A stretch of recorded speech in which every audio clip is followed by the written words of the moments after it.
Hello વિદ્યાર્થી મિત્રો, કેમ છો? મજામાં? તો આદર્શ ક્લાસીસમાં તમારું સ્વાગત છે. તો આજે આપણે ધોરણ 9 વિષય ગણિત ચેપ્ટર નંબર 9 વર્તુળની વાત કરવાના છીએ, જેનો આજે લેક્ચર નંબર 13 છે. આ લેક્ચરમાં આપણે સ્વાધ્યાય 9.2નો છેલ્લો દાખલો એટલે કે દાખલા નંબર 6ની ગણતરી કરવાના છીએ. તો ચલો આપણે એની રકમ વાંચીએ, પછી આકૃતિ બનાવીએ અને પછી આપણે સિમ્પલી એનું સોલ્યુશન મેળવીએ. તો દાખલા નંબર 6ની રકમ વાંચીએ કે એમાં આપણને અહીંયા શું આપેલ છે. તો દાખલા નંબર 6, એક વસાહતમાં 20 મીટર ત્રિજ્યાવાળું એક વર્તુળાકાર વિહાર સ્થાન આવેલું છે. એટલે કે અહીંયા આપણે ઓલરેડી વર્તુળ દોરેલું છે.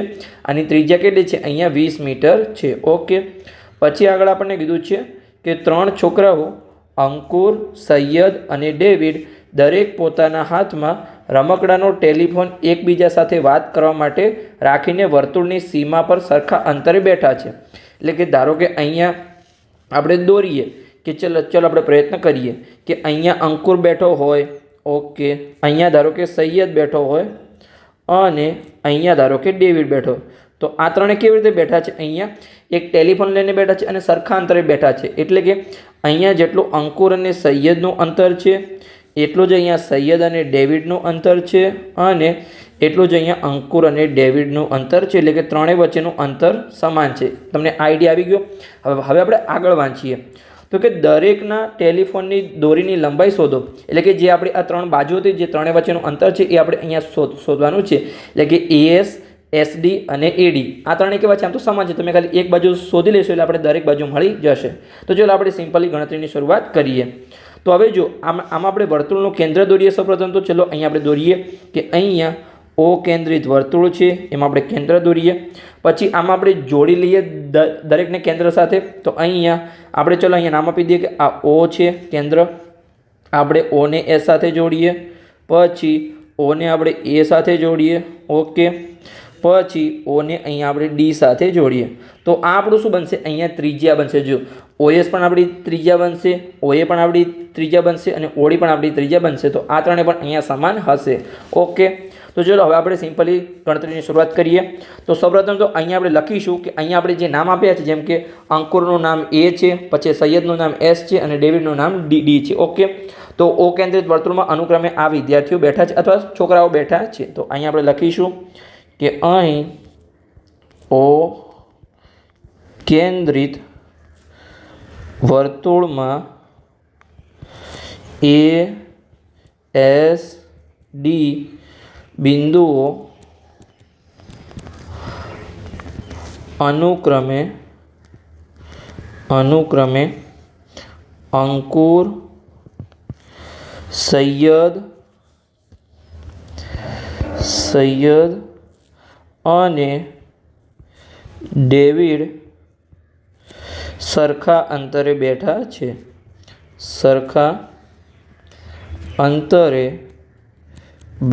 છે. જો સરખા અંતરે બેઠા તો તેમના વચ્ચેનું અંતર પણ સમાન થાય. તો અહીંયા આપણે લખી શકીએ જેટલું AS હશે એટલું SD હશે અને એટલું આપણું AD હશે. તો અહીંયા આપણે લખીએ કે માટે અહીંયા AS બરાબર SD બરાબર AD થાય, ઓકે. આ આપણું સિમ્પલ થઈ ગયું. હવે જો અહીંયા તમને એક ત્રિકોણ દેખાય છે કે ત્રિકોણ ASD, એની ત્રણેય બાજુ સમાન છે. તો આ કેવો ત્રિકોણ બનશે? અહીંયા સમબાજુ ત્રિકોણ બનશે. તો અહીંયા આપણે લખી શકીએ કે અહીંયા ત્રણ બાજુ સમાન છે. તો આપણે અહીંયા લખીશું કે માટે જે આપણું ત્રિકોણ છે, ત્રિકોણ ASD સમબાજુ ત્રિકોણ છે, સમબાજુ ત્રિકોણ છે, ઓકે. આ આપણું સિમ્પલી થઈ ગયું. હવે આપણે અહીંયા શું કરીશું કે એક લંબ દ્વિભાજક દોરીશું. કેવી રીતે દોરીશું? ચલો હું તમને બતાવું. તો અહીંયા આપણે જે O ને A સાથે જોડ્યું છે એને આપણે રિમૂવ કરી લઈએ અને પછી અહીંયા આપણે શું કરીશું? તો A માંથી અહીંયા આપણે એક એવી રેખા દોરીશું કે જે અહીંયા O માંથી પસાર થાય, એટલે કે અહીંયા કેન્દ્રમાંથી પસાર થાય અને જે SD છે એને કેવું હોય? અહીંયા M બિંદુમાં છેદે અને લંબ દ્વિભાજક હોય. એટલે કે અહીંયા કાટખૂણો પણ હોય અને બે સરખા ભાગમાં વિભાજિત પણ કરે. એટલે કે જેટલું SM હોય એટલું જ અહીંયા તમારું DM હોય, ઓકે. અને કાટખૂણો બનાવે છે અને ક્યાંથી પસાર થવી જોઈએ? કેન્દ્રમાંથી પસાર થવી જોઈએ. તો ઓકે, પરફેક્ટ તમને આઈડિયા આવી ગયો. તો અહીંયા આપણે લખી દઈએ જે પણ આપણે કર્યું છે એ. તો અહીંયા આપણે લખીશું કે અહીં શું આપણે કર્યું પહેલાં તો અહીં સમબાજુ ત્રિકોણ, અહીં સમબાજુ ત્રિકોણ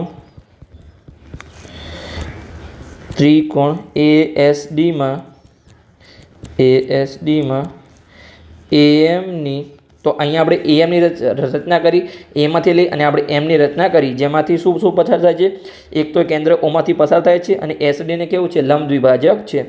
તો અહીંયા આપણે લખીશું કે AMની રચના એવી રીતે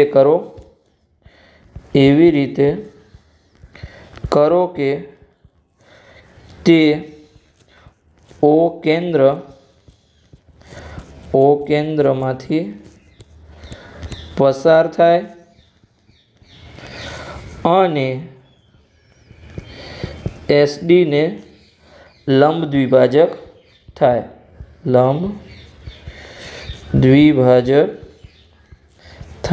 ઓકે.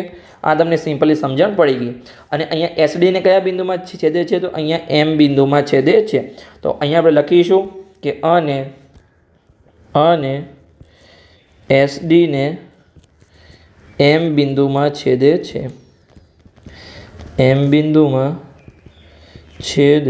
છે, ઓકે. આ તમને સિમ્પલી સમજણ પડી ગઈ. તો હવે આપણે અહીંયા લખીશું કે આપણે AM લંબ એસડી દોર્યું, તો આ શું બનશે, એક તો લંબ દ્વિભાજક છે અને એસડી એમનું મધ્ય બિંદુ છે. તો અહીંયા આપણે લખી શકીએ કે SM છે શું થશે, અહીંયા એસડી કરતાં અડધું થશે, ઓકે.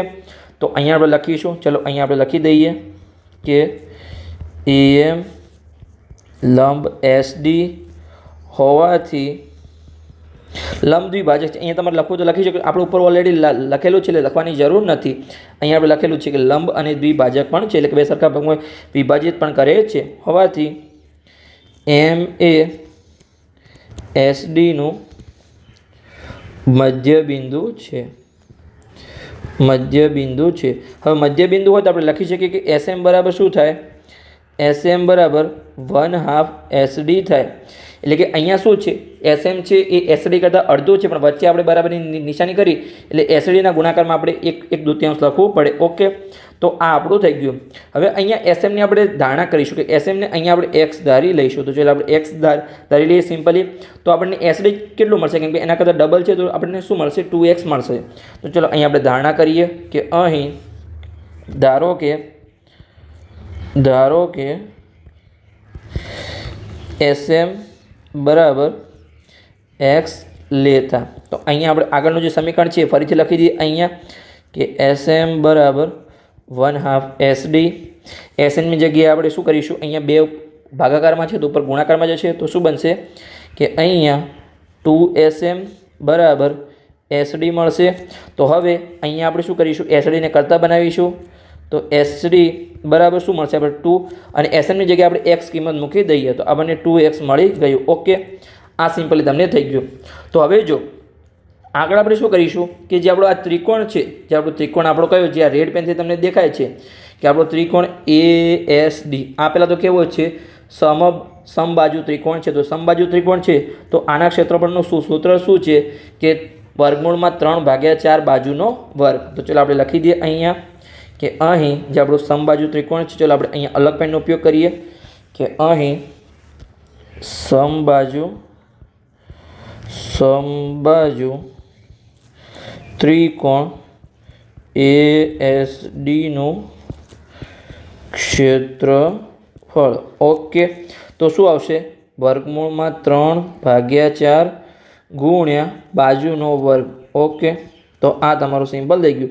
કેમ અહીંયા તમારી એક જ બાજુ આવી, કેમ કે સમબાજુ ત્રિકોણમાં દરેક બાજુ સમાન છે, તમે કોઈ પણ બાજુ લેશો એ તમારું એનું માપ સરખું જ હશે. તો અહીંયા પહેલાં તો જુઓ, વર્ગમૂળમાં 3 પછી ભાગાકારમાં 4 અને અહીંયા જો આપણે એક બાજુ SD અહીંયા લઈએ છીએ તો SDની કિંમત શું છે, 2X છે. તો અહીંયા એની કિંમત અહીંયા આપણે 2X મૂકીશું. અહીંયા આપણે શોધવાનું શું છે, SD શોધવાનું છે. તો સિમ્પલી અહીંયા તમને X મળી જશે તો તમને SD મળી જશે. તો ચલો અહીંયા આપણે X શોધવાનો પ્રયત્ન કરીએ. તો અહીંયા બાજુનો વર્ગ છે તો અહીંયા આપણે 2Xનો વર્ગ કરીએ. તો અહીં વર્ગમૂળમાં 3/4 પછી 2નો વર્ગ 4 થશે અને એક્સનો વર્ગ. ઓકે, જો ગુણાકારમાં પણ 4 છે અને ભાગાકારમાં પણ 4 છે તો 4 4 ઉડી જશે. તો અહીંયા જે આપણું ત્રિકોણ હતું એનું આપણને ક્ષેત્રફળ કેટલું મળ્યું? વર્ગમૂળમાં 3xનો વર્ગ. તો અહીંયા આપણે લખી દઈએ કે ત્રિકોણ ASDનું ક્ષેત્રફળ બરાબર વર્ગમૂળમાં 3xનો વર્ગ. આને આપણે હાઇલાઇટ કરી લઈએ કેમ કે આગળ આની જરૂર પડશે. તો આને આપણે સમીકરણ નંબર 1 નામ આપી દઈએ અથવા પરિણામ નંબર 1 તમે કહી શકો છો. ઓકે, આપણું થઈ ગયું પરિણામ નંબર 1. હવે આપણે અહીંયા કાટકોણ ત્રિકોણ લઈશું. કયું કાટકોણ ત્રિકોણ? તો અહીંયા જે આપણું છે કે અહીંયા જે આપણે નીચે તમને દેખાય, ચલો તમને બ્લુ પેનથી બતાવું કે અહીંયા જે આપણું આ OSM છે. ઓકે, આ તમને દેખાય છે જો મેં હાઇલાઇટ કર્યું અહીંયા બ્લુ પેનથી. તો આ કેવું છે? અહીંયા કાટકોણ ત્રિકોણ છે કેમ કે અહીંયા જો આ M ખૂણો કેવો છે? અહીંયા કાટખૂણો છે. તો અહીંયા પાયથાગોરસનો પ્રમેયનો ઉપયોગ કરી અને અહીંયા આપણે શું શોધીશું?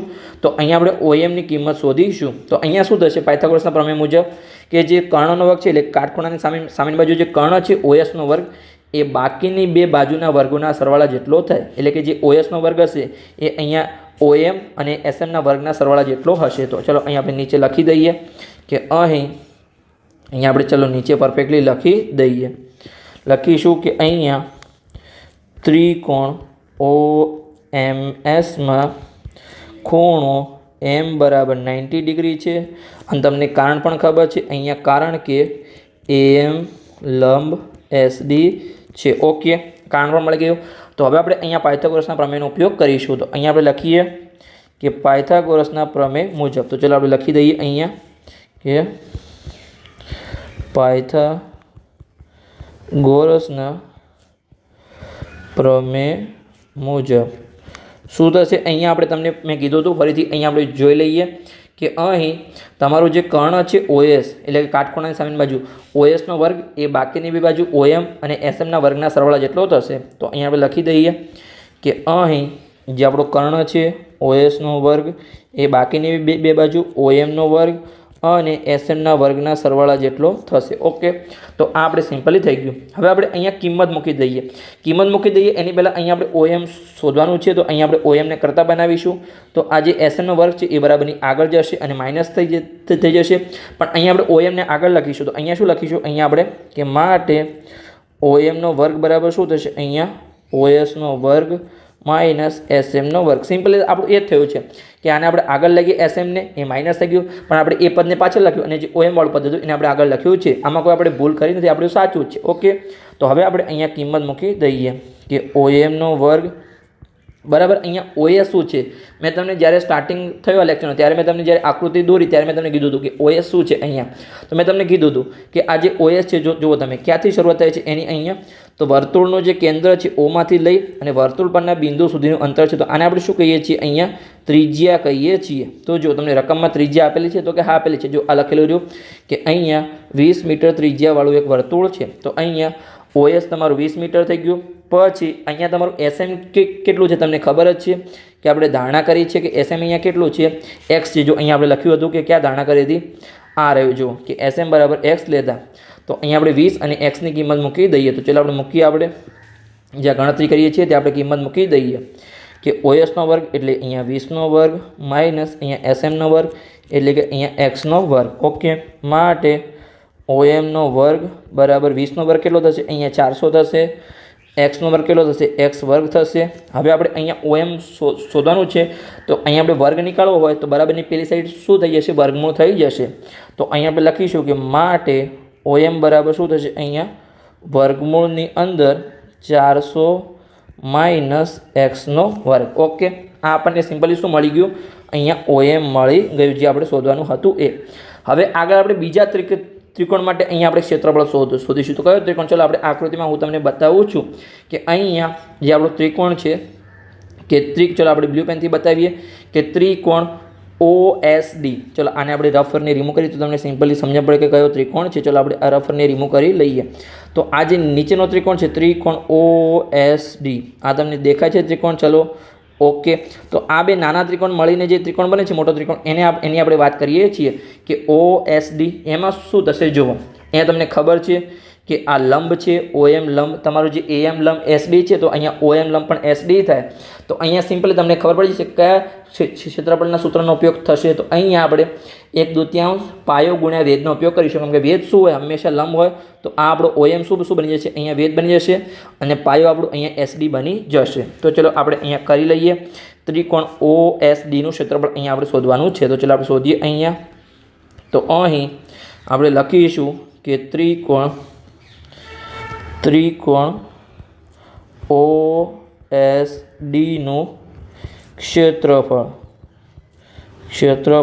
એનું સૂત્ર શું છે 1/2 પાયો ગુણ્યા વેધ ઓકે તો પાયો શું છે તમને ખબર જ છે કે SD પાયો છે અને OM વેધ છે તો 1/2 અહીંયા SD ગુણ્યા વેધ તમારો OM છે જે લંબ હોય એ તમારો વેધ હોય ઓકે હવે આપણે કિંમત મૂકી દઈએ 1/2 SD તમને ખબર છે કે 2x હતું SM કરતાં ડબલ હતું તો અહીંયા SD 2x થશે અને OM હમણાં જ આપણે શોધ્યું કેટલું છે અહીંયા વર્ગમૂળમાં 400x નો વર્ગ એટલે સોરી વર્ગમૂળમાં 400x વર્ગ તો અહીંયા આપણે લખીશું કે ગુણાકારમાં વર્ગમૂળમાં 400 - x નો વર્ગ ઓકે તો આ આપણું સિમ્પલ થઈ ગયું તો અહીંયા જો કંઈ ઉડે છે તો કે આપણે ઉડાડી દઈએ તો ઓકે આ બે છેદમાં છે અહીંયા ગુણાકારમાં છે તો ઉડી ગયા તો આપણને સિમ્પલી વર્ગમૂળ શું મળ્યું અહીંયા કે ત્રિકોણ OSD નું ક્ષેત્રફળ આપણને મળ્યું અહીંયા કે અહીંયા શું વધ્યું તમારો x વધ્યો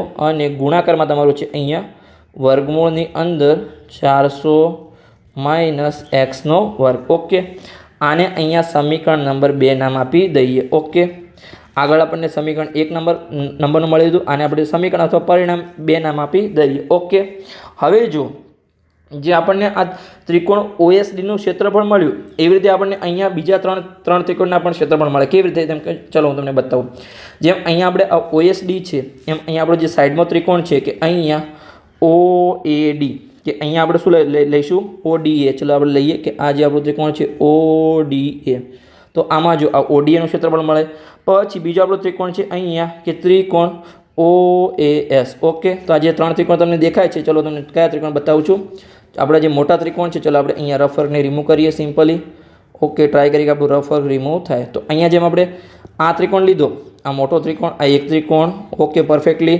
પછી અહીંયા આપણે સાઈડમાં ODA તો આની આપણે વાત કરીએ છીએ અને પછી OAS તો આ ત્રણેય ત્રિકોણ કેવા છે એકરૂપ છે કેવી રીતે ચલો તમને બતાવો જેમ કે તમે આ ત્રિકોણ લો આ ત્રિકોણ લેશો તો આમાં શું આવે છે બે ત્રિજ્યા આવે છે અને એક બાજુ આવે છે એક બાજુ કઈ છે SD છે ઓકે પછી તમે અહીંયા સાઈડનો ત્રિકોણ લેશો કે અહીંયા આ ODA એમાં તમે જુઓ બે ત્રિજ્યા આવે છે એટલે ત્રિજ્યા તો સમાન હોય અને જે SD સાથે શું સમાન થશે તમારું અહીંયા તમારું AD સમાન થશે કેમ કે બાજુ સમાન છે ઓકે પછી તમે આ ત્રિકોણ પણ લેશો કયો ત્રિકોણ ચલો હું તમને બતાવું કે અહીંયા ત્રિકોણ OAS એમાં પણ શું આવે છે અહીંયા બે ત્રિજ્યાઓ આવે છે અને તમારી બાજુ આવે છે જે બાકીની બાજુઓ સાથે સમાન થાય છે એટલે કે આ ત્રણેય ત્રિકોણ કેવા છે અહીંયા એકરૂપ છે એકરૂપ ત્રિકોણનું ક્ષેત્રફળ કેવું હોય હંમેશા સમાન હોય તો અહીંયા આપણે લખી શકીએ કે ત્રણેય ત્રિકોણનું ક્ષેત્રફળ કેવું છે અહીંયા સમાન હશે તો ચલો અહીંયા આપણે લખી દઈએ કે અહીંયા આજે આપણને શું મળ્યું અહીંયા ત્રિકોણ ક્યાં ગયું નીચે ઓકે આ રહ્યો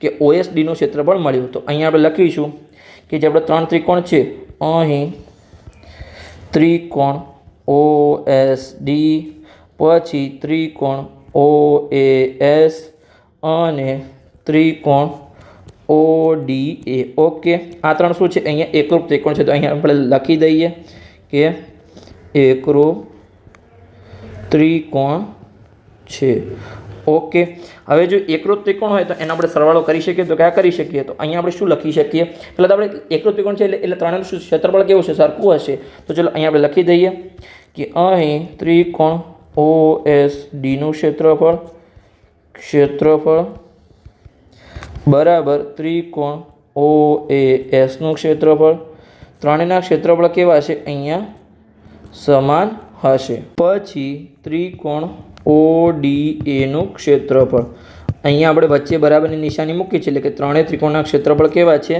અહીંયા તમારા સમાન છે ઓકે તો અહીંયા જે આખું આપણું મોટું ત્રિકોણ હતું જેમ કે અહીંયા આપણું આ મોટું ત્રિકોણ હતું કે અહીંયા જે તમને દેખાય છે કે ત્રિકોણ ASD આની અંદર આ નાના ત્રણેય ત્રિકોણ આવે છે જે આપણે એકરૂપ ત્રિકોણ છે.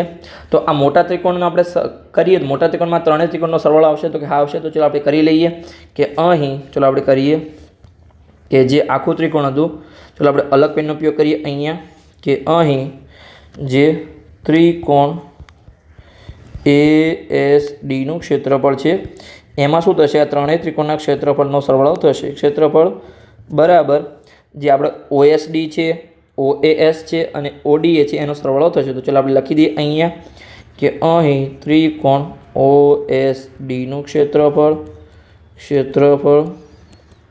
પ્લસ અહીંયા ત્રિકોણ OASનું ક્ષેત્રફળ. ચાલો આપણે સરખી રીતે લખી દઈએ ક્ષેત્રફળ પછી પ્લસ ત્રિકોણ ODAનું ક્ષેત્રફળ. ઓકે, આ ત્રણેય ત્રિકોણના ક્ષેત્રફળનો સરવાળો કરીએ ત્યારે આપણને અહીંયા મોટા ત્રિકોણનું ક્ષેત્રફળ મળશે.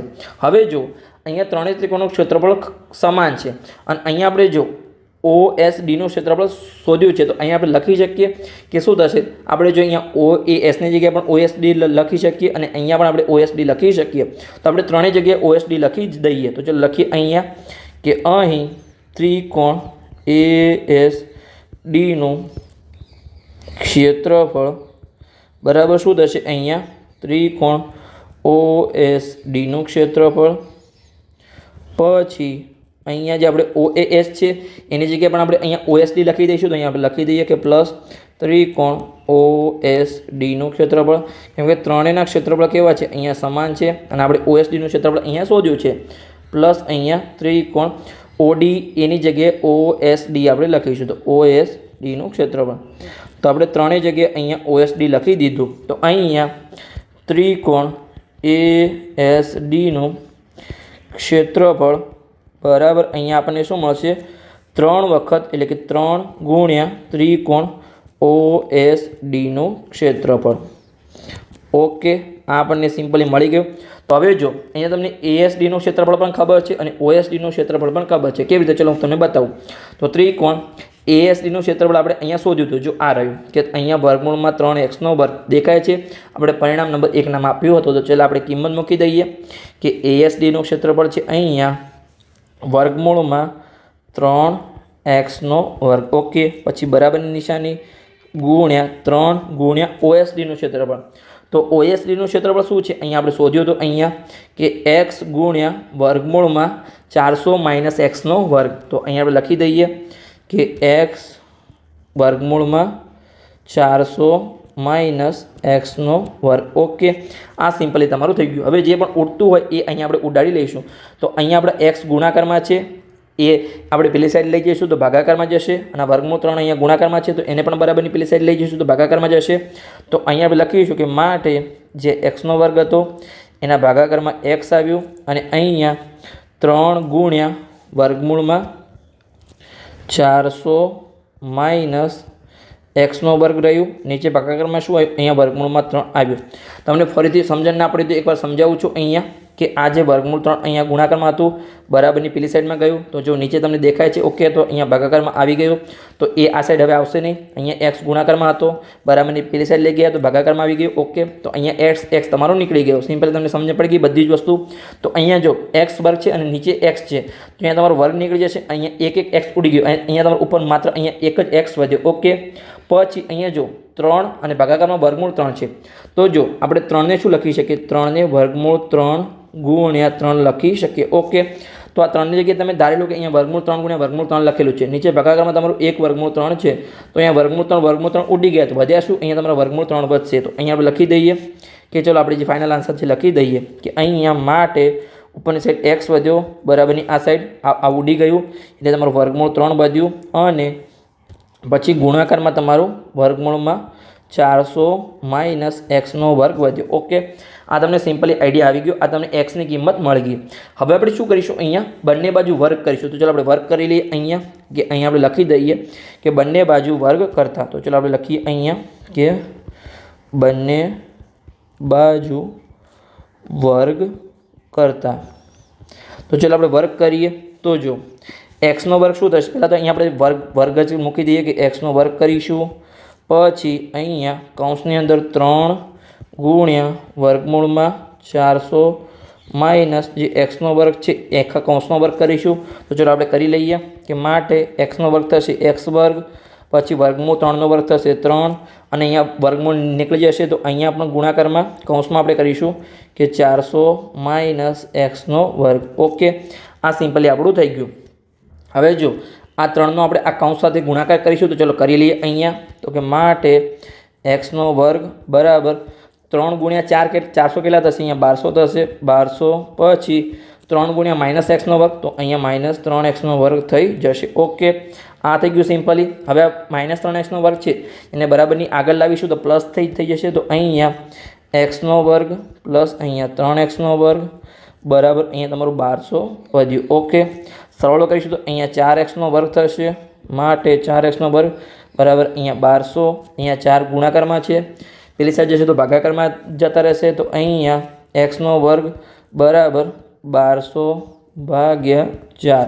ઓકે, હવે જો 1200 ભાગ્યા 4 કેટલા મળશે તમને? અહીંયા 300 મળશે. તો અહીંયા માટે એક્સનો વર્ગ બરાબર અહીંયા તમને શું મળ્યું? 300 મળી ગયું. હવે જો અહીંયા આપણે 300ના અવયવ પાડીએ કે જેમાંથી આપણો વર્ગ નીકળતો. ચલો આપણે 2 અવયવ પાડીએ કે અહીંયા શું અવયવ મળશે તમને? અહીંયા એક્સનો વર્ગ, અને અહીંયા જો તમને ખબર છે કે 300ને આપણે 3 ગુણ્યા 100 લખી શકીએ. તો તમને ખબર છે કે 100 કોનો વર્ગ છે? અહીંયા 10નો વર્ગ છે. 3 તમારો કોનો વર્ગ છે? તો વર્ગમૂળ 3નો જ વર્ગ થશે અહીંયા, કેમ કે કોઈનો વર્ગ થશે નહીં, વર્ગમૂળ 3નો વર્ગ થશે. તો અહીંયા આપણે લખીશું કે અહીં 100 ગુણ્યા 3. ઓકે, તો માટે અહીંયા જો આપણે વર્ગ બંને બાજુ અહીંયા વર્ગ નીકળે પેલી સાઈડ શું આવશે? વર્ગમૂળ આવશે. તો આપણે ડાયરેક્ટ લખી દઈએ અહીંયા કે એક્સ બરાબર શું મળ્યું? અહીંયા આપણને 10 વર્ગમૂળ 3 મીટર મળ્યું. આ આપણને એક્સની કિંમત મળી. અને આ કેમ મીટરમાં લીધી? કેમ કે અહીંયા આપણને ત્રિજ્યા 20 મીટર આપી હતી, મીટરમાં આપી હતી એટલે અહીંયા આપણે મીટરમાં લીધું. હવે અહીંયા આપણને એક્સની કિંમત મળી છે. આપણે શોધવાનું શું છે? અહીંયા જો આપણે આટલી બધી ગણતરી કરી તમે શું શોધવાનું છે તો ભૂલી જ ગયા છો. ફરીથી હું તમને બતાવું છું કે અહીંયા જે ત્રણેય વિદ્યાર્થી અથવા ત્રણેય છોકરાઓ બેઠા હતા એમના વચ્ચેનું એટલે કે ટેલિફોનની દોરીની લંબાઈ આપણે શોધવાની હતી. એટલે કે અહીંયા આપણે AS પછી SD અને આ જે AD છે ત્રણેય સમાન બાજુ છે એ આપણે શોધવાની હતી અહીંયા. તો આપણે અહીંયા SDને શોધીશું, બાકીની 2 બાજુઓ સમાન જ છે. તો અહીંયા આપણે લખી દઈએ કે SD આપણું કેટલું છે? જો અહીંયા આપણને x મળી ગયો તો SD બરાબર છે અહીંયા તમારું 2x છે. તો સિમ્પલી અહીંયા આમાં કિંમત મૂકી દઈએ તો આપણને અહીંયા SD મળી જાય. તો ચાલો આપણે મૂકી દઈએ અહીંયા કે અહીં SD બરાબર 2x. તો અહીંયા આપણે લખીશું કે અહીં SD બરાબર 2x છે. એટલે કે અહીંયા 2 ગુણ્યા xની કિંમત કેટલી મળી? અહીંયા આપણને 10 વર્ગમૂળ 3 મીટર મળી. ઓકે, પછી અહીંયા તમારો જો ગુણાકાર થશે તો સિમ્પલી 10 ગુણ્યા 2 કેટલા થશે? 20 અને વર્ગમૂળમાં 3 મીટર. આ તમને શું મળ્યું? અહીંયા SD મળી ગયું. તો દરેક ટેલિફોન વચ્ચેનું અંતર કેટલું હશે? 20 વર્ગમૂળ 3 મીટર હશે. તો ચલો આપણે ફાઇનલ આન્સર લખી દઈએ અહીંયા કે માટે દરેક ટેલિફોનની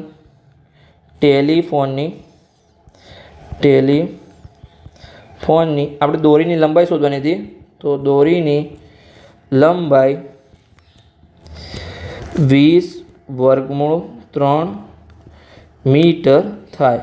ઓકે, અને તમારે આગળ ગણવું હોય તો તમે ગણી શકો છો કે અહીંયા વર્ગમૂળ 3ની કિંમત કદાચ તમને યાદ હોય કે 1.73 આસપાસ થાય છે. તમે અહીંયા ગુણાકાર કરીને ગણી શકો છો, પણ તમારે ગણવાની કોઈ જરૂર નથી. તમે ડાયરેક્ટ અહીંયા આટલો જ આન્સર લખી દેજો. ઓકે, તમારે અહીંયા ડાયરેક્ટ આવી રીતે આન્સર લખી દેવાનો છે કે અહીંયા તમારે 20 વર્ગમૂળ 3 મીટર તમારી દરેક ટેલિફોનની દોરીનું અંતર છે. એટલે કે તમારું SD હોય કે અહીંયા તમારું AD હોય કે તમારું શું હોય AS હોય, તમારું ત્રણેય સમાન થઈ જશે. Okay, simply. તો અહીંયા આપણો દાખલો પૂર્ણ થઈ ગયો. આ લેક્ચરમાં આપણે સ્વાધ્યાય 9.2 પણ પૂર્ણ થઈ ગયું. આજે આપણે એનો છેલ્લો દાખલા નંબર 6ની ગણતરી કરી.